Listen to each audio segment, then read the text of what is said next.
Hey, what's going on, y'all? It's your boy Ray. I just finished a lesson on the minor pentatonic scale theory lesson, but after a while I was uploading it, I realized that I didn't show y'all the progression or the actual theory of a minor pentatonic scale, like the progression. And if y'all really don't know that, it's just like, to me, it's incomplete. So part one is actually part two, because this is the second video, but I'm gonna say it's part one just so you can know the progression for any major or any minor pentatonic scale. No matter what key you in, if you know the progression, you will know what note to hit based off of your pattern or your memorization of notes. It's like I always say, no patterns, well, of course no notes, but don't get yourself down if you don't know every note like verbatimly. If you remember patterns and study patterns, or patterns, progressions, you'll be fine as you learning the notes. And when you learn the notes, it would be like cake work. So as you learning notes, if you're a beginner, just remember patterns or whatnot, patterns and progressions, because they're all notes. Alright, so we was in the key of G. Alright, and the progression, or the notes, without actually saying the notes, the progression, what you would call it, of the G minor pentatonic scale is root,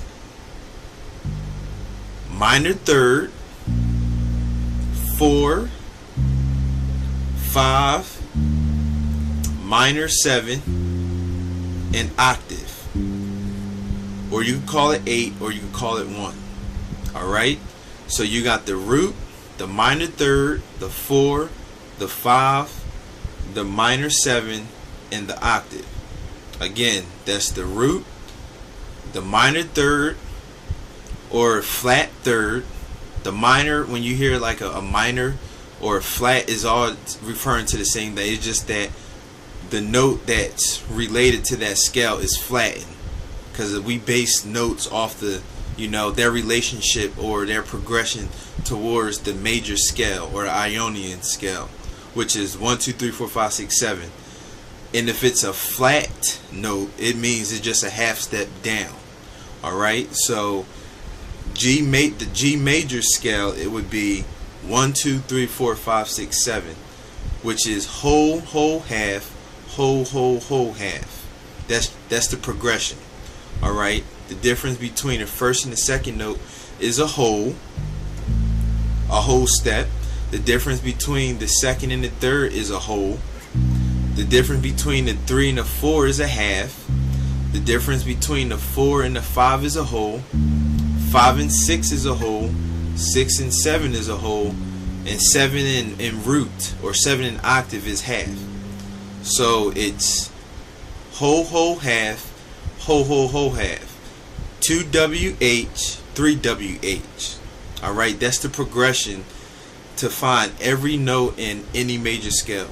Alright, or you could just learn a pattern, as I like to show or whatnot. So I may not know the notes when I was starting, but I knew the pattern, and I got hit to knowing where the 6 was, where the 5, so forth and so on. And now back to how that relates to the minor or any other scale.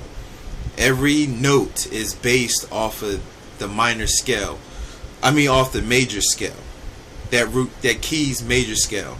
So if I'm doing a G minor pentatonic, I'm not going to have that B. Instead, I'm going to have a B flat. So since the B is the third note in the G major scale, the B flat is the flat third. It's the flat third note. Alright? Is the flat third. There is no 2. It's a flat third, because there's only 5 notes in the G minor pentatonic scale. So it wouldn't be 1, 2, flat 3. That's a different scale. I'm talking strictly on the minor pentatonic, so I don't want to confuse you at all. But again, allguitarchords.com give you the whole breakdown. So B flat relation to the G minor scale is that's a flat third progression, or that's a flat third or a minor third note. Just like F, that's a flat 7 or a minor 7 note in the key of G.